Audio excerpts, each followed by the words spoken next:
Hello viewers, आज के video में हम देखेंगे कक्षा 12वीं हिंदी विषय का मॉडल पेपर, जिसमें हम सारे वैकल्पिक प्रश्न देखने वाले हैं।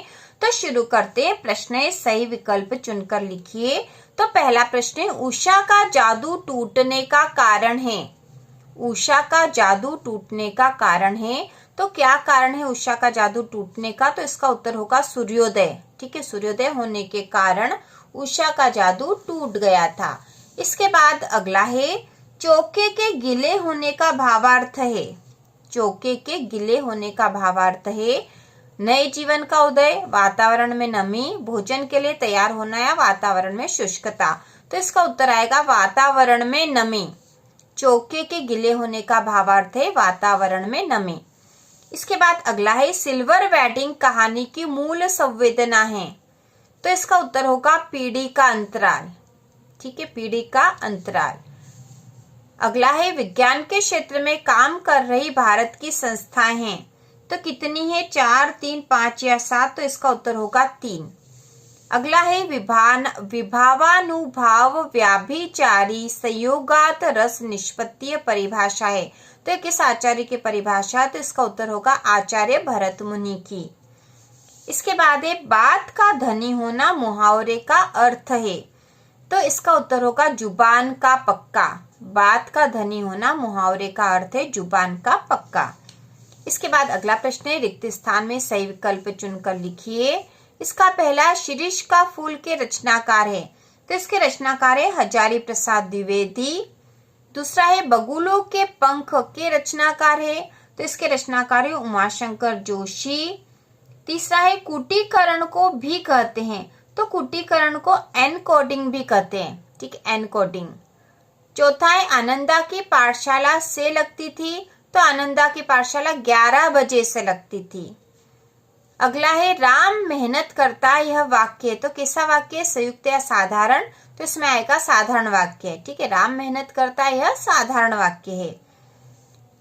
इसके बाद एक गद्य पद्य मिश्रित काव्य कहलाता है। तो गद्य पद्य मिश्रित काव्य चंपू काव्य कहलाता है।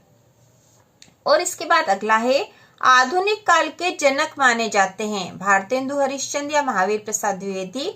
तो यहाँ आएगा भारतेंदु हरिश्चंद्र। ठीक है, भारतेंदु हरिश्चंद्र आधुनिक काल के जनक माने जाते हैं। इसके बाद अगला प्रश्न है, सही जोड़ी मिलाकर लिखिए।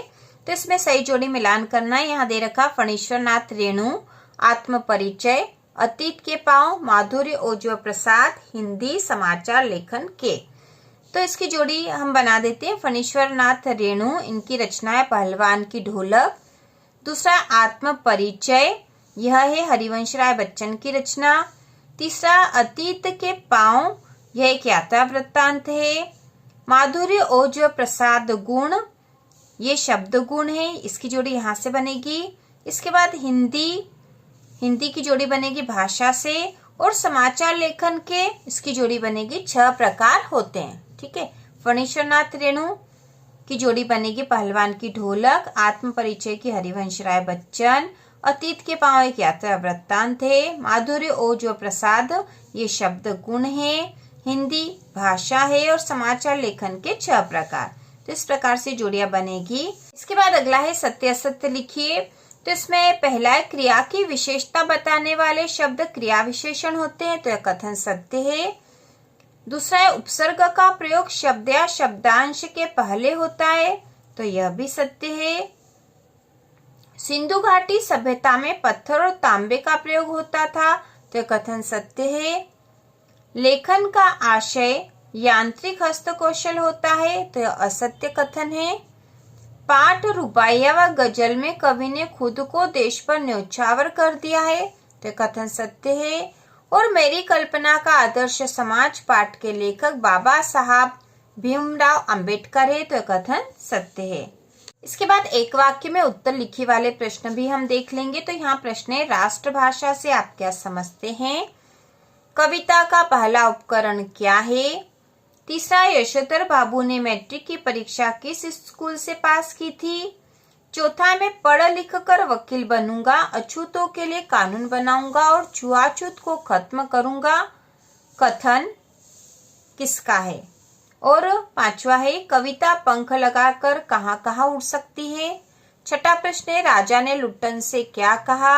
और इसके बाद अगला है दोहे को उल्टा करने से कौन सा छंद बन जाता है। इसके बाद हम 2-2 नंबर के प्रश्न भी देख लेंगे। तो ये प्रश्न है प्रगतिवाद की 2 प्रवृत्तियां लिखिए अथवा छायावाद की 2 प्रवृत्तियां लिखिए, आपको याद कर लेने हैं। इसके बाद ये बच्चे किस बात की आशा में नीड़ों से झांक रहे होंगे अथवा रचना के संदर्भ में अंधड़ और बीज क्या है।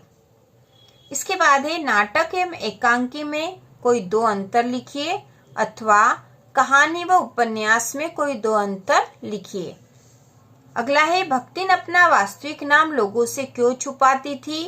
और इसके अथवा में परचेसिंग पावर से क्या अभिप्राय है। इस प्रकार से हमने कक्षा 12वीं हिंदी विषय के मॉडल पेपर के महत्वपूर्ण वैकल्पिक प्रश्न जो कि आपको याद कर लेना चाहिए और ये 2 नंबर के प्रश्न भी याद कर लेना है। आपके एग्जाम में आने की पूरी संभावना है और इतनी तैयारी आप करोगे तो आपकी एग्जाम बहुत ही अच्छी रहेगी। तो इसी प्रकार के और वीडियो देखने के लिए कक्षा 12वीं की संपूर्ण तैयारी के लिए चैनल को सब्सक्राइब कीजिए।